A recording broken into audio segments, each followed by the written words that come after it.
What drew you to volunteer with and later be employed by Planned Parenthood and the pro-abortion philosophy? Well, the first thing was that they kept talking about how Planned Parenthood's goal was preventing unintended pregnancy and so therefore preventing abortion. That was something that I believed in. I believed that abortion shouldn't be happening. They told me that they believed abortion should be rare, and I got behind that. And also just, them talking about how they wanted to help women, and that was their goal, was to help women, and that was ultimately what drew me there. What was the key experience for you inside the abortion clinic that actually motivated you to quit your job and become pro-life? I saw an ultrasound guided abortion procedure, and I saw on the ultrasound a baby fighting for its life during the abortion procedure. And when I saw that, I realized that everything I had been told by Planned Parenthood and by the pro-choice movement of it's not a baby and it's just a mass of cells and it's not living was not true. During the time you worked at Planned Parenthood, you went to church and had a Christian faith.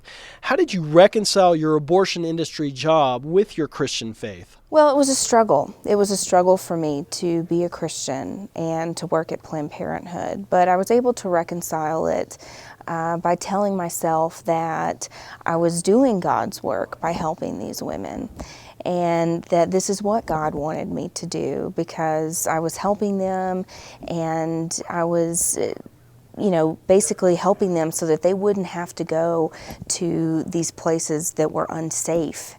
And I would say, well, how could you be a Christian and not be pro-choice? And it was just total disregard for the woman's pregnancy and for the baby.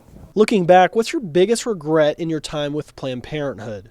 I think one of the greatest regret for me is some of the tactics I used to coerce women into having abortions, some of the things I didn't even realize I was doing to help persuade women into having abortions. The things I said to my friends when they would come to me and confide in me that they had an abortion, they were struggling with that issue.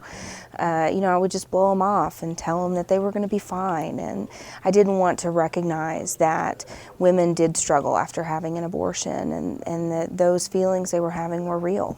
Looking forward, what's your greatest hope? My greatest hope is that people will spring into action and that they will see that their efforts in the pro-life movement do bear fruit, and that I would be a reminder to people that going out there and being in front of these clinics does work, and that it's not enough just to say that we're pro-life, but we actually have to put action behind those words.